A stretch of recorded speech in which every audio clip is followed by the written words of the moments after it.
naív ember, aki azt hiszi, hogy az örök Oroszország lemondott a közép-európai térségben való politikai szerepéről. Mi kívánjuk azt, hogy Ukrajna is független és szabad ország legyen. Mi kívánjuk azt, hogy sikerüljön Oroszországból egy demokratikus parlamentáris országot csinálni, és nem sorolom fel a többi országot.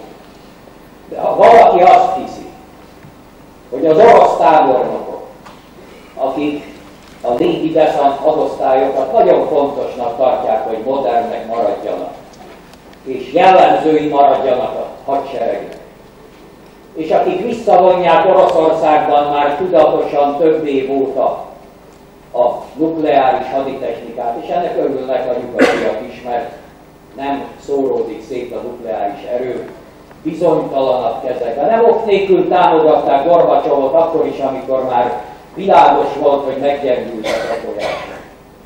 De aki nem gondolja azt, hogy egy ország, a cári Oroszország, amelyik mindig európai nagyhatalom volt, és amelyiknek a céljaiban mindig ott volt Königsberg, ott volt a 18.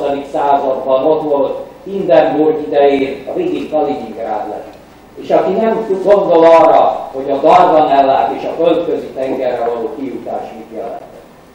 És akik nem tudták, nem olvasták, hogy Afganisztán már mikor cél volt, feladtak. Akkor világos kell, hogy legyen, hogy ebben csak egy epizód volt. A bolsevizmus 74 éve, amely hordozta ugyanazokat a célokat. Gromyko, ha volt szabad ideje, mindig Szaszanov cári orosz külügyminiszter iratait olvasta a külügyminisztérium levéltárán. A nagy célok, azok megvoltak. Reméljük, hogy most demokratikus célokkal párosul, és sikerül a reform. De az orosz gondolkodásban Brest-Litovsk, az ideiglenes feladás, az benne van.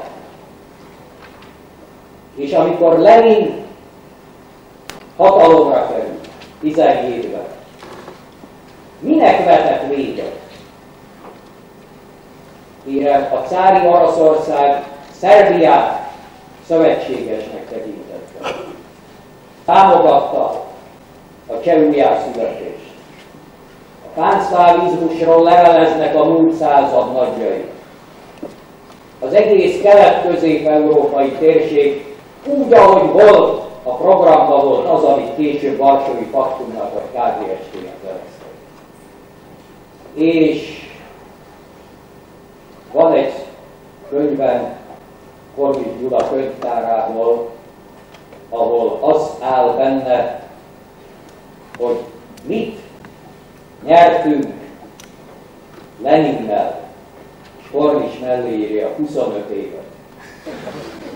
Mert ha a cári Oroszország fennmarad, és az Antant abban a formában győz az első világháborúban, akkor is a cári orosz uralom a Duna-medencében megszületett volna. Éppen ezért egy történeti távokban, és én ezt nem így mondom el csak, én ezt elmondtam ennél kritikusabb helyeken is, a NATO-tól a közös piacig.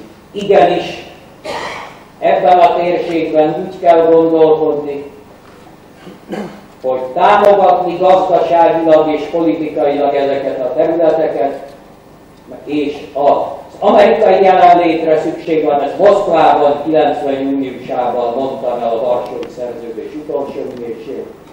Szükség van a NATO-ra, minden regionális szervezetre és a biztonságunkra, mert ha erő áll fenn, akkor a kalandorok nem jelentkeznek, és a kalandoroktól a gondolatok távol maradnak.